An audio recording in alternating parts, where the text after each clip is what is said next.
All right, let's talk about finding a great dog trainer here in Gainesville. It can feel like a big decision, so we're going to walk through how to find the perfect fit for you and your dog. Gainesville is just a special place to have a dog. You've got the energy of Gator game days, those amazing strolls through Depot Park. Your dog isn't just living here, they're a little Gainesville resident too. So here's what we'll cover. We'll look at what makes Gainesville unique for dogs, get into training styles, how to actually pick a trainer, talk about cost, and then finish with some awesome places to practice. Okay, so first things first, why does local knowledge even matter? Well, it turns out it really does for training to be successful here. Think about it. You need your dog to handle some pretty specific Gainesville stuff, right? Like navigating those wild crowds near campus on game day, or just having polite leash manners when you're on the trails at Depot Park. A good trainer gets that. They'll help your dog learn to stay calm at an outdoor cafe on University Avenue, or even just walk quietly through a historic neighborhood like Duck Pond. All right, now let's get into the nitty-gritty of training itself, the different styles and formats you'll come across. So the big one you're going to hear about is positive reinforcement. And for good reason. This whole method is about using rewards, like treats, praise, a favorite toy, to encourage the behaviors you want. It's not about punishment. It's about building trust and, honestly, making learning fun for your dog.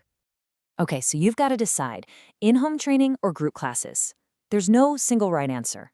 It really depends on your goals. In-home is awesome for things that, happen at home, like puppy basics, crazy door manners, or working on leash skills in your actual neighborhood. But group classes, they're ideal for teaching your dog to focus on you when there are other dogs and people around, which is a huge skill. So you know the what, now for the who. How do you actually choose a trainer? Let's lay out a simple guide. It really boils down to 3 simple steps. First, look for their credentials. Second, ask the right questions. And third, schedule a consultation to see how they work. Yeah, I know. Looking at this list of certifications can feel like trying to read a secret code, but they really are important.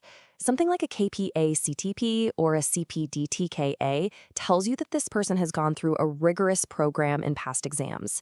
It's a quick way to see they've put in the work to understand animal behavior and science-based methods. And this is a big one. You really shouldn't have to sign up for a big package without meeting the trainer first. A good professional will offer some kind of free consultation or evaluation. It's your chance to see how they interact with your dog and if you even like their style before you commit. So when you have that consultation, you want to be prepared. Go in with a list of questions, ask about their methods, their credentials, but also things like, how are you going to customize this for my dog specifically? And how will we know we're making progress? And definitely ask what you should be practicing between sessions. That shows you're all in. All right, let's talk money, because obviously cost is a factor. Here's a look at what you can generally expect to pay in Gainesville and Alachua County. So what does dog training actually cost around here? Okay, so you can see there's a pretty wide range. Puppy and group classes are usually the most affordable way to get started. A few $100s for a multi-week course. Private lessons are more per hour, but they're completely focused on you and your dog's specific needs. Then you have things like board and trains, which are a much bigger investment, but they offer this really intensive, immersive experience that can be exactly what's needed for more complex issues. Now, once the training starts, the work isn't just in the session. The real magic happens when you take those skills out into the world and practice. And luckily, Gainesville has some amazing spots for homework. You can head to Depot Park to practice leash walking with all the distractions of joggers and cyclists, or go to Sweetwater Wetlands to work on focus when there are interesting birds and sounds around.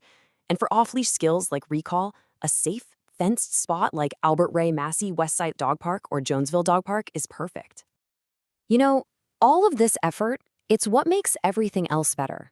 It's what allows for those quiet, peaceful walks in the Duck Pond neighborhood, or being able to relax with your pup on a restaurant patio.